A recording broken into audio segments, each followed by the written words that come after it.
পর্যায়ে আপনাদের মাঝে বক্তব্য নিয়ে আসছেন স্বাধীনতা সার্বভৌমত্বের রক্ষার প্রতীক, বাংলাদেশের মানুষের বাতিঘর, বাংলাদেশ মানুষের আশা আকাঙ্ক্ষার প্রতীক, আমাদের আশা আকাঙ্ক্ষার প্রতীক 31 দফার প্রবক্ত জনাব তারেক রহমান, জনাব তারেক রহমান আপনাদের মাঝে বক্তব্য নিয়ে আসছেন জনাব তারেক রহমান।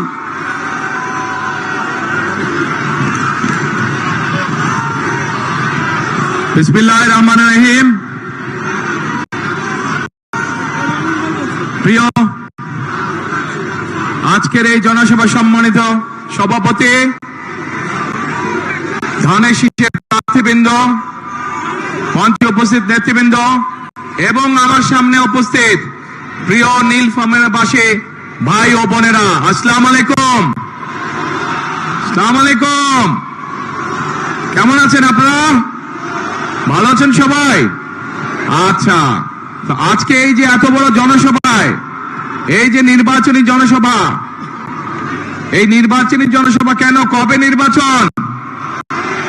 হ্যাঁ, 12 তারিখ নির্বাচন। কতদিন পর ভোট দিবেন? বহু বছর পর ভোট দিবেন। এই যে আমাদের এই মঞ্চ, এই মঞ্চের বাম পাশে একটা ছোট্ট মঞ্চ আছে, ওই মঞ্চে কতগুলো মানুষ বসে আছে।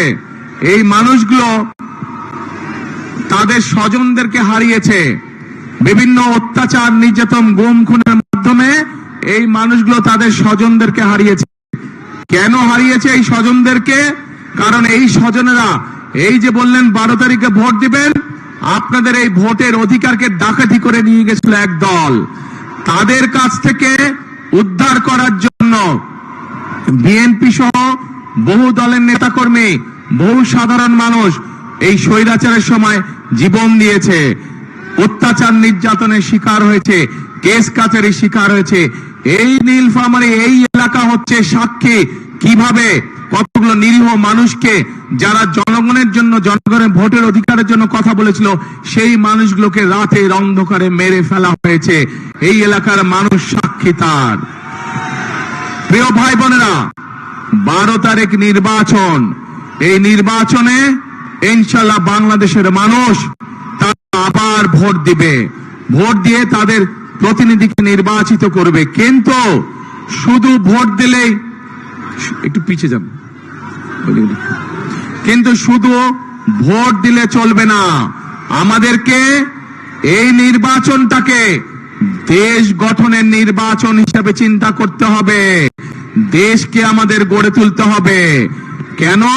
কারণ এই দেশ যদি আমরা গড়ে তুলতে না পারি, তাহলে আমরা কোথায় যাব? আমাদের যাবার জায়গা আছে কোনো?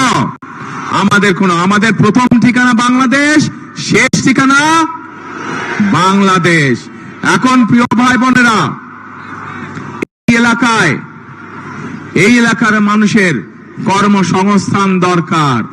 এই এলাকায় যে ইপিজেড আছে, আমরা এই ইপিজেডটাকে আরো বড় করতে চাই, আরো কলকারখানা এখানে তৈরি করতে চাই, যাতে এই এলাকার মানুষের কর্মসংস্থানের ব্যবস্থা হয়। প্রিয় ভাই বোনেরা, শুধু তাই নয়, আমাদের ছেলে মেয়েদেরকে, তাদেরকে আমরা ট্রেনিং দিতে চাই এবং সেই জন্য এই এলাকায় আমরা বিভিন্ন প্রশিক্ষণ কেন্দ্র তৈরি করতে চাই, যেখানে এই এলাকার ছেলেমেয়েরা, নীলফামারী বলেন, সৈয়দপুর বলেন, কিশোরগঞ্জ বলেন, এলাকার ছেলেমেয়েরা ট্রেনিং, বিভিন্ন বিষয়ে ট্রেনিং গ্রহণ করবে এবং দক্ষ শ্রমিকে তারা পরিণত হবে, যাতে করে হয় তারা নিজেদের ব্যবসা বাণিজ্য তৈরি করতে পারে, অথবা বিদেশে চাকরি বাকরির ব্যবস্থা করতে পারে, চাকরি বাকরি যাতে সহজ হয়। এখন প্রিয় ভাই বোনেরা, শুধু তাই নয়, নিশ্চয়ই আপনারা শুনেছেন যে 12 তারিখের নির্বাচনে ইনশাআল্লাহ বিএনপি সরকার গঠন করলে, ধানের শীষ জয়যুক্ত হলে, আমরা এই দেশের বোনদেরকে, এই দেশের গৃহিণীদেরকে আমরা অর্থনৈতিকভাবে স্বাবলম্বী করে তুলতে চাই। কিভাবে? আমরা প্রত্যেকটি নারীর কাছে, যেই ধর্মেরই হোক না, সকল ধর্মের, সে যদি বাংলাদেশের একজন মা হয়ে থাকে, সে যদি বাংলাদেশের একজন গৃহিণী হয়ে থাকে, আমরা তার কাছে ফ্যামিলি কার্ড পৌঁছে দিতে চাই। যেই ফ্যামিলি কার্ডের মাধ্যমে প্রত্যেকটি খেটে খাওয়া প্রত্যেকটি পরিবারের মা প্রতি মাসে সরকারের পক্ষ থেকে একটি সহযোগিতা পাবে। প্রিয় ভাই বোনেরা, আমরা কৃষকদের জন্য পরিকল্পনা গ্রহণ করেছি। এই এলাকাটা হচ্ছে কৃষি প্রধান একটি এলাকা। এলাকার বহু মানুষ কৃষির সাথে জড়িত, সেই জন্য বহু কৃষক ভাই আছে। এই কৃষকরা যদি ভালো থাকে, বাংলাদেশের মানুষ ভালো থাকবে। এবং কৃষকরা যাতে ভালো থাকে, তারা যাতে সহজে কৃষিজাত দ্রব্য, বীজ, সার, কীটনাশক ওষুধ তার প্রয়োজন মতন পেতে পারে, সেই জন্য আমরা কৃষক ভাইদেরকে কৃষি কার্ড পৌঁছে দিতে চাই, যার মাধ্যমে সে সহজেই কৃষি ঋণ পেতে পারবে, যার মাধ্যমে সে সহজেই তার প্রয়োজনে কীটনাশক ওষুধ, বীজ, সার সবকিছু পাবে। শুধু তাই নয় প্রিয় ভাই বোনেরা, আমরা সিদ্ধান্ত গ্রহণ করেছি 12 তারিখে আপনাদের ভোটে ইনশাআল্লাহ আল্লাহর রহমতে বিএনপি সরকার গঠন করলে আমরা সারা বাংলাদেশে, নীলফামারীতে অবশ্যই সারা বাংলাদেশে কৃষকদের 10,000 টাকা পর্যন্ত কৃষি লোন সুদ সহ আমরা মওকুফ করব ইনশাআল্লাহ। এখন প্রিয় ভাই বোনেরা, আমরা সিদ্ধান্ত গ্রহণ করেছি যে আমরা আমাদের এই সমাজে এক শ্রেণীর মানুষ আছে যাদের অবদান আমাদের জন্ম থেকে মৃত্যু পর্যন্ত। এই মানুষগুলো কারা? এই মানুষগুলো হচ্ছে আমাদের মসজিদ, মাদ্রাসার ইমাম সাহেব, খতিব সাহেব, মুয়াজ্জিম সাহেব সহ অন্য ধর্মের যারা ধর্মগুরু আছেন, সেই মানুষগুলো যারা আমাদেরকে বিভিন্ন সময় আমাদের চলার পথে, জীবনে চলার পথে আমাদেরকে বিভিন্ন সময় ভালো ভালো পরামর্শ দেন। এই মানুষগুলো অনেকেই অনেক মানবতর জীবন যাপন করেন। ইনশাআল্লাহ বিএনপি সরকার গঠন করলে পরে 12 তারিখে ধানের শীষ বিজয় হলে পরে আমরা এইসব ধর্মীয় মানুষ যারা আছেন তাদেরকে আমরা সরকারের পক্ষ থেকে সম্মানের ব্যবস্থা করতে চাই, যাতে করে তারা একটি সম্মানজনক জীবন যাপন করতে পারেন।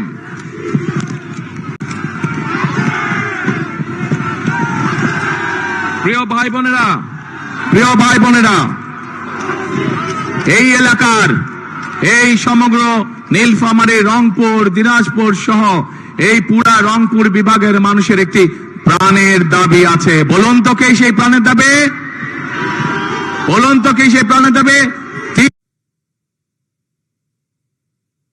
পরিকল্পনা। আপনাদের সকলের সামনে আমি বলে যেতে চাই যে 12 তারিখ বিএনপি সরকার গঠন করলে, আপনাদের ভোটে আল্লাহর রহমতে বিএনপি সরকার গঠন করলে আগামী বিএনপি সরকারের অন্যতম প্রধান কাজ হবে যত দ্রুত সম্ভব এই তিস্তা ব্যারাজ মহাপরিকল্পনার কাজ শুরু করা, যাতে করে এই এলাকা আবার সবুজ শস্য শ্যামলা হয়ে উঠতে পারে। এই এলাকার খাল বিলগুলোতে যাতে পানিতে ভরে যেতে পারে, যাতে মানুষের কৃষি কাজের ব্যবহারের জন্যই হোক, এই এলাকার মানুষের জন্য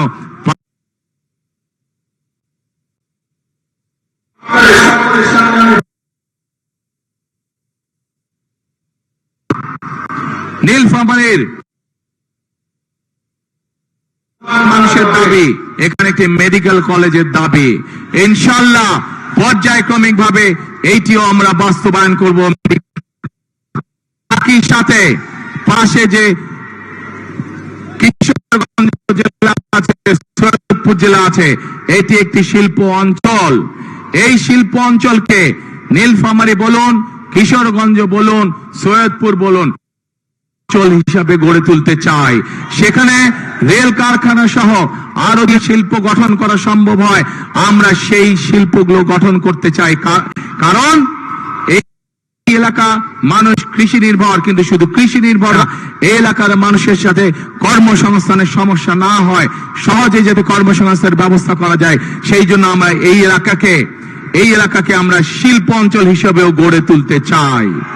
আগামী দিনে যাতে কেউ বলতে না পারে এই নীলফামারী অঞ্চল বলেন, কিশোরগঞ্জ জেলা বলেন অথবা সৈয়দপুর বলেন, দিনাজপুর বলেন, অবহেলিত এলাকা, এই দুর্নাম আমরা ঘুচাতে চাই।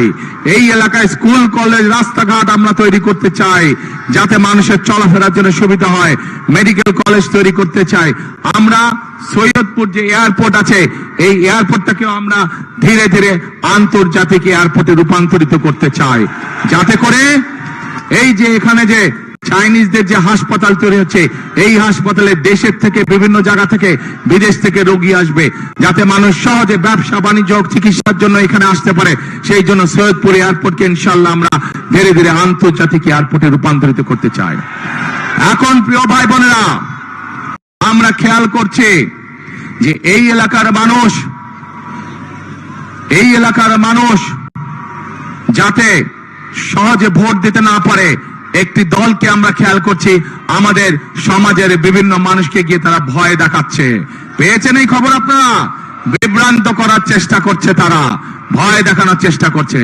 আজকে আমি দায়িত্বহীন কণ্ঠে পরিষ্কার ভাবে বলে দিতে চাই, বাংলাদেশের কোন ভোটারকে যারা ভয় দেখাবে, যারা তাদেরকে বিভ্রান্ত করার চেষ্টা করবে, ইনশাআল্লাহ কারোর সাথে যদি অন্যায় হয়ে থাকে আমরা সেই ব্যবস্থা গ্রহণ করব, অন্যায়কারীর বিরুদ্ধে আইনগত ব্যবস্থা গ্রহণ করব। কাজেই প্রিয় ভাই বোনেরা, ৭১ সালে যখন আমরা দেশ স্বাধীন করেছিলাম যুদ্ধ করে, তখন আমরা দেখিনি কে মুসলমান, কে হিন্দু, কে বৌদ্ধ, কে খ্রিস্টান। আমরা কোন ধর্ম দেখিনি, আমরা দেশ স্বাধীন করার জন্য যুদ্ধে ঝাঁপিয়ে পড়েছিলাম। ঠিক একইভাবে ২০২৪ সালের ছাত্র জনতার গণ অভ্যুত্থানের সময় আমরা দেখিনি কে মুসলমান, কে হিন্দু, কে বৌদ্ধ, কে খ্রিস্টান। আমরা দল মত ধর্ম বর্ণ নির্বিশেষে আমরা রাজপথে দেশের স্বাধীনতাকে আমরা রক্ষা করেছিলাম ২০২৪ সালে। একইভাবে আজকে এখানে দাঁড়িয়ে আপনাদের লাখো মানুষের সামনে দাঁড়িয়ে পরিষ্কার ভাবে বলতে চাই, আগামী দিনের রাজনীতি হবে দেশ পুনর্গঠনের রাজনীতি, আগামী দিনের রাজনীতি হবে রাষ্ট্র গঠনের রাজনীতি। আমরা মুসলমান হই, আমরা হিন্দু হই, আমরা বৌদ্ধ হই, আমরা খ্রিস্টান হই, আমরা সকলকে সাথে নিয়ে আমাদের দেশ গঠন করতে চাই। আমরা সকলকে সাথে নিয়ে সামনে এগিয়ে যেতে চাই। আগামী দিনে একটি মানুষকে আমরা বিবেচনা করব তার মেধা এবং তার যোগ্যতা দিয়ে, তার বর্ণ দিয়ে নয়, তার ধর্ম দিয়ে নয়, বা অন্য কিছু দিয়ে নয়। আমরা তাকে বিচার করতে চাই তার মেধা এবং যোগ্যতা দিয়ে। কারণ প্রিয় ভাই বোনেরা, বহু বছর ধরে আমরা আন্দোলন করেছি জনগণের অধিকার প্রতিষ্ঠিত করার জন্য। আজ সেই অধিকার ধীরে ধীরে প্রতিষ্ঠিত হতে চলেছে। এখন আমাদের মূল কাজ হলো দেশকে আমাদের পুনর্গঠন করতে হবে। আমাদের লক্ষ কোটি তরুণ যারা আছে তাদের কর্মসংস্থানের ব্যবস্থা করতে হবে। আমাদের কোটি কোটি শিশু যারা আছে তাদের শিক্ষার ব্যবস্থা করতে হবে। বাংলাদেশের সাধারণ খেটে খাওয়া মানুষ, তাদের জন্য ন্যূনতম চিকিৎসার ব্যবস্থা করতে হবে। বাংলাদেশের কোটি কোটি মানুষ তারা যাতে নিরাপদে রাস্তাঘাটে চলতে পারে, মা বোনেরা যাতে নির্বিঘ্নে রাস্তায় চলাফেরা করতে পারে, যে কোনো সাধারণ মানুষ নির্বিঘ্নে যাতে ব্যবসা বাণিজ্য নিরাপদে করতে পারে, সেই পরিবেশ আমাদেরকে তৈরি করতে হবে। কিন্তু প্রিয় ভাই বোনেরা, এই পরিবেশ যদি আমাদেরকে তৈরি করতে হয়, তাহলে এই দেশের যে মালিক, কারা মালিক? এই দেশের মালিক কারা? জনগণ, অর্থাৎ আপনারা। আপনাদের সহযোগিতা ছাড়া, আপনাদের দোয়া ছাড়া, আপনাদের সমর্থন ছাড়া আমরা এই কাজগুলো তো করতে পারবো না।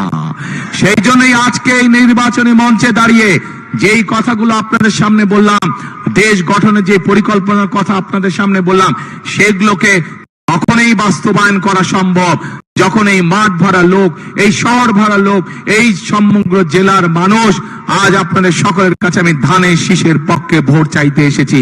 আপনারা যদি ধানের শীষকে জয়যুক্ত করেন, আপনারা যদি ধানের শীষকে আগামী 12 তারিখে সরকার গঠনের সুযোগ দেন, তাহলে এই যে এই পরিকল্পনার কথাগুলো আপনাদের সামনে আমি আজকে তুলে ধরেছি, সেই পরিকল্পনা ইনশাআল্লাহ আমরা বাস্তবায়ন করতে সক্ষম হব। প্রিয় ভাই বোনেরা, আমি আপনাদের কাছে এখন জানতে চাই, আমার সংক্ষিপ্ত পরিকল্পনা আপনাদের সামনে আমি তুলে ধরেছি। নিশ্চয়ই সংবাদপত্রের মাধ্যমে আপনারা দেখেছেন, গতকাল সারা দেশের সামনে আমাদের বিস্তারিত দেশ গঠনের পরিকল্পনা আমরা তুলে ধরেছি দলের পক্ষ থেকে। দেখেছেন? অনেকে দেখেছেন আপনারা। তো আজকে এই যে এই মঞ্চে দাঁড়িয়ে সংক্ষেপে আপনাদের সামনে যে পরিকল্পনার কথা তুলে ধরলাম, এটি হচ্ছে আমার পরিকল্পনা, এটি হচ্ছে আমার দলের পরিকল্পনা, এটি হচ্ছে বিএনপি পরিকল্পনা। প্রিয় ভাই বোনেরা, প্রিয় ভাই বোনেরা, এখন আমি আপনাদের কাছে জানতে চাই, আমার পরিকল্পনা তো আপনাদেরকে তুলে ধরলাম, আপনাদের পরিকল্পনাটা কি? কি ভাই, আপনাদের পরিকল্পনা কি? দানের শেষ। ওই যে দূরে ভাই বোনেরা, আপনাদের পরিকল্পনা কে? দানের শেষ, আলহামদুলিল্লাহ। ওই যে সামনের দিকে পেছনে, আপনাদের পরিকল্পনা কে? দানের শেষ। এইদিকে মা বোন সব বাইরে আছে, পরিকল্পনা কে? ধানের শেষ ইনশাআল্লাহ। প্রিয় ভাই বোনেরা, নিশ্চয়ই অনেকের মনে আছে যে এর আগে যখন আমি দেশে ছিলাম, বিদেশ চলে যেতে যখন বাধ্য হয়েছিলাম, এই সময় শীতের সময় আমি এসেছি, শীতের সময় দুস্থ মানুষের মধ্যে আমি, দুস্থ অসহায় নারীদের মাঝে আমরা কম্বল, গরম কাপড় বিতরণ করেছিলাম। তারপরে বহু বছর আসার সুযোগ পাইনি, আজকে আল্লাহর রহমতে আলহামদুলিল্লাহ বহু বছর পরে আবার নীলফামারীর মাটিতে আপনাদের সামনে উপস্থিত হতে পেরেছি। আজ আপনাদের সামনে উপস্থিত হয়েছি দেশ গঠনের পরিকল্পনা নিয়ে, আজ আপনাদের সামনে উপস্থিত হয়েছি দেশ গঠনের নিয়ে, আজ আপনাদের সাথে উপস্থিত হয়েছি কাঁধে কাঁধ মিলিয়ে আমাদের এই প্রিয় মাতৃভূমি বাংলাদেশকে গড়ে তোলার জন্য। প্রিয় ভাই বোনেরা, আজকে আমাদেরকে সতর্ক থাকতে হবে। সতর্ক এই জন্য থাকতে হবে, গত 1 যুগেরও বেশি সময় ধরে যেভাবে বাংলাদেশের মানুষের কথা বলার অধিকারকে কেড়ে নেওয়া হয়েছিল, বাংলাদেশের মানুষের ভোটের অধিকারকে যারা কেড়ে নিয়েছিল, তারা তো দেশকে ছেড়ে পালিয়ে গিয়েছে, কিন্তু তাদেরই এক সহযাত্রী তারা দেশে রয়ে গিয়েছে। বিভিন্ন সময় তারা দেশ স্বাধীনের পর থেকে, দেশ স্বাধীনের আগে থেকে বিভিন্ন সময় তারা বিভিন্ন রূপ ধারণ করেছে। এই রূপ ধারণকারী, বহু রূপ ধারণকারী তারা আজকে বিভিন্ন জায়গায় বিভিন্ন ষড়যন্ত্রে লিপ্ত হয়েছে, কারণ তারা বুঝে গিয়েছে সারা বাংলাদেশের মানুষ ধানের শীষের পক্ষে রায় দেওয়ার সিদ্ধান্ত নিয়েছে। সেই জন্যই তারা বিভিন্ন ষড়যন্ত্রে লিপ্ত হয়েছে। পত্রিকার পাতায়, বিভিন্ন সংবাদ মাধ্যমে আমরা তারা মা বোনদেরকে গিয়ে বিভ্রান্ত করছে, তাদের এনআই কার্ড নাম্বার নিচ্ছে, তাদের বিকাশ নাম্বার নিচ্ছে, ভিন্ন ধর্মের মানুষ যারা আছেন তাদেরকে গিয়ে বিভিন্ন ভাবে হুমকি ধমকি দিচ্ছে। পরিষ্কার ভাবে বলে দিতে চাই, একটু আগে যেভাবে বলেছি 71 সালে আমরা সকল ভাই বোন, সকল ধর্মের ভাই বোনেরা ঐক্যবদ্ধ থেকে দেশকে স্বাধীন করেছি। 2024 সালের গণ অভ্যুত্থানে আমরা সকল ধর্মের ভাই বোনেরা ঐক্যবদ্ধ থেকে স্বাধীনতাকে রক্ষা করেছি। ইনশাআল্লাহ আমরা সকল ধর্মের ভাই বোনেরা ঐক্যবদ্ধ ভাবে এই 12 তারিখের নির্বাচনে যারা ষড়যন্ত্র করবে তাদেরকে আমরা দাঁত ভাঙা জবাব দেবো ইনশাআল্লাহ।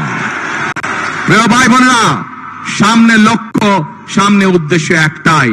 আজ এখানে দাঁড়িয়ে হয়তো আপনাদের সামনে আমি রাজনৈতিক প্রতিপক্ষ অনেক কথা বলতে পারতাম, কিন্তু ওইসব কথা বললে কি জনগণের কোনো উপকার হতো?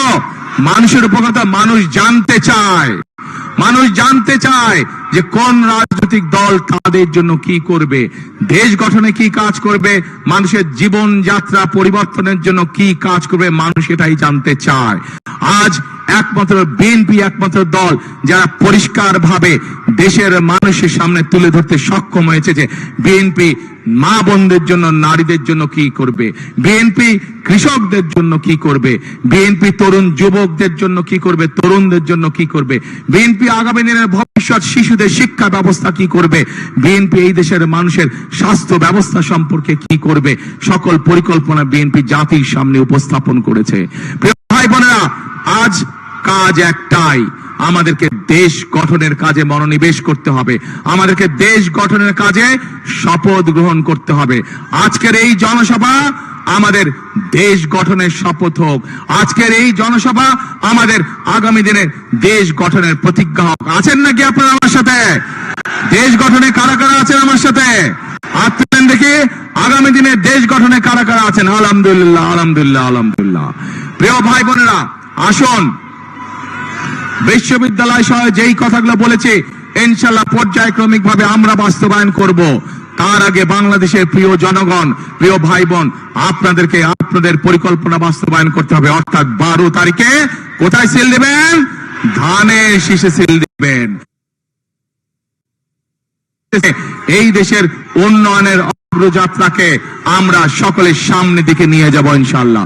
প্রিয় ভাই বোনেরা, আমার করে একটি কথা, যেই কথাটি শহীদ রাষ্ট্রপতি জিয়া রহমান পছন্দ করতেন, যেই কথাটি দেশনেত্রী বেগম খালেদা জিয়া পছন্দ করতেন, আমিও ব্যক্তিগতভাবে তাদের সন্তান হিসেবে সেই কথাটি পছন্দ করি।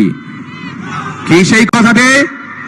করব কাজ, কি ভাই, করব কাজ, গর্ব দেশ সবার আগে। হলো না, হলো না, হলো না, আরো জোরে হতে হবে।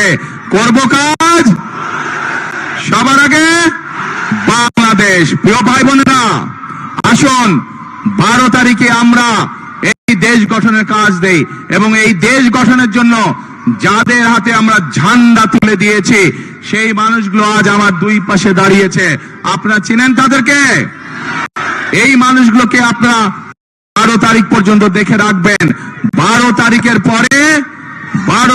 পরে এই মানুষগুলোর দায়িত্ব হবে আপনাদের সাথে থাকা, এলাকার উন্নয়ন করা, আপনাদের উন্নয়ন করা, আপনাদের বিপদে আপদে পাশে থাকা।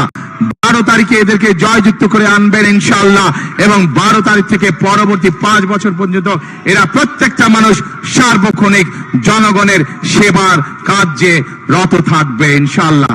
আজ এখানে আমাদের সাথে 3 জন দানের শীষ আছে, এবং আমাদের এক ভাই খেজুর গাছ এখানে আছেন, উনিও আন্দোলন সংগ্রামে আমাদের সাথে ছিলেন। কাজেই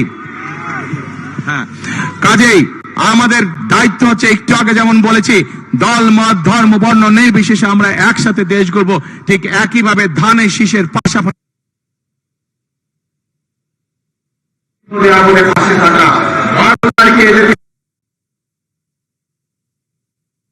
যে প্রার্থী আছে তাকেও আপনারা দেখে রাখবেন। এই মানুষটিকে সাথে নিয়েও আমরা ইনশাল্লাহ দেশ গঠনের কাজে হাত দেব। আরেকটি কাজ করতে চাই,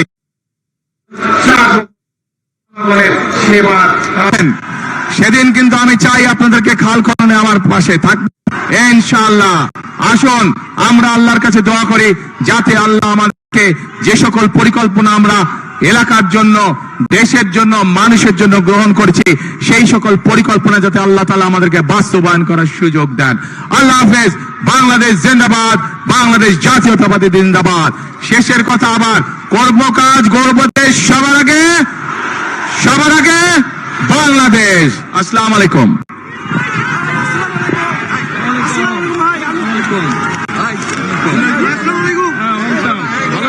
আলহামদুলিল্লাহ।